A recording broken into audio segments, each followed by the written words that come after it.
Some of my earliest memories growing up have been watching baseball and playing baseball. Starting about age 3, watching games at Candlestick Park in San Francisco, and also about that same time starting T-ball. And I, Michael Villapando, have spent a lot of time and devotion and heart into this sport.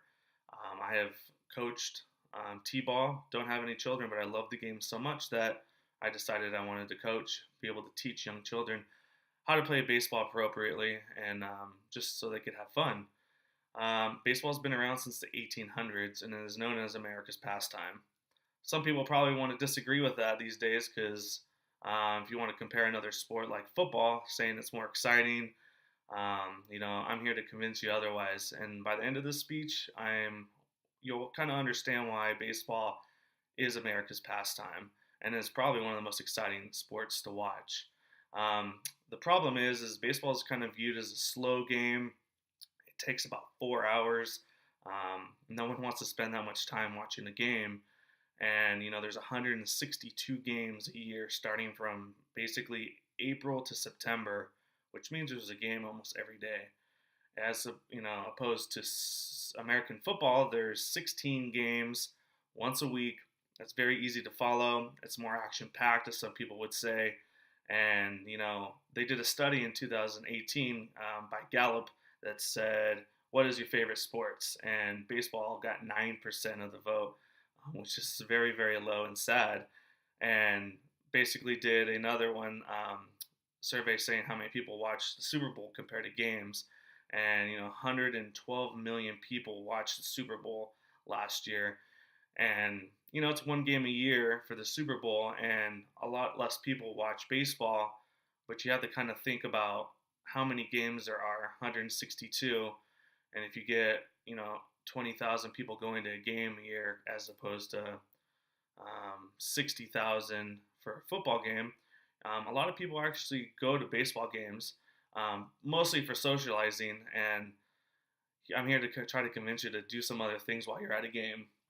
Um, Especially here in this area, football's been very popular with the Seahawks being real successful. So, real hard to try to convince people to watch a Mariners game because, they haven't been so successful. So, depending on what city you are in, baseball can be hit or miss. I grew up in San Francisco. The Giants were very terrible growing up. But as of recent, in the last 10 years, they've been real successful with 3 World Series. A lot of fan base now in San Francisco, which is great.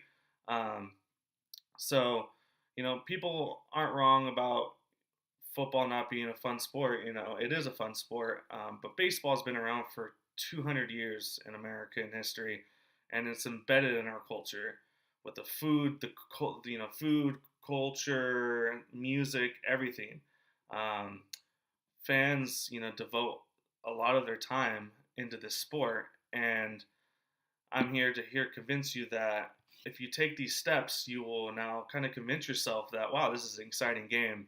And one of the first things you should do is learn the rules of baseball as much as you can. There are a lot of them. It's a lot more complex than just someone pitching and then someone hitting and trying to get on base. There's a lot of rules, and they evolve every year. They add rules, they take away rules to make the game a little more interesting. Um, and another thing you can do is learn about your home team. And then when you learn about that home team, also dig into some players that play for that team. Get some interest, so what are they into? Where did they come from? How well are they doing? Learn their stats. Learn what a batting average is and how to get it.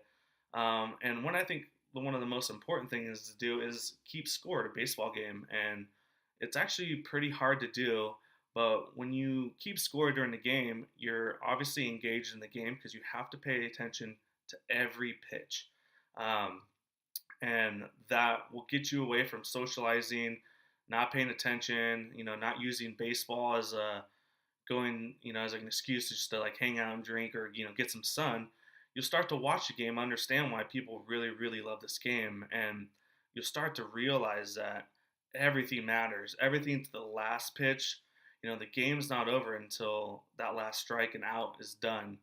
And watching games and getting more involved with games, you'll realize that teams will be down by several runs, and there'll be 2 outs two strikes left, and the team will come back and win because it's not over until it's over, and that's the beauty of baseball. Anything can happen at every pitch, and again, I can get that people, love football because of the violence, but some people don't like the violence, and baseball I feel like is more mind stimulating because you have to get in depth with the players, how they're hitting, as of recent, and things like that. So I would say do those rules, learn how to keep score, and actually just sit and pay attention. It's been nice recently, so you should go out, get a ticket. Rainiers or the Mariners are always playing, especially at this time of year. Game going on almost every day. Go sit down, get a scorebook, learn how to keep score, and just sit there and watch the game and ask questions. There's always people, the ushers are great for information. And once you start to develop that knowledge, you'll start to realize that, wow, this game is super interesting because every situation is so different and anything can happen. So once you start doing that, you'll start to get involved more. And I believe that after those steps, if you still feel like it's boring, maybe it isn't just for you. But before you to judge the sport, I would say go out there and watch a game. Go to a high school game. Those games are actually a little more complex sometimes, and easier to watch because it's there's action going on. So hope you enjoyed the speech, and again, go out there this summer and watch a game and let me know how it goes.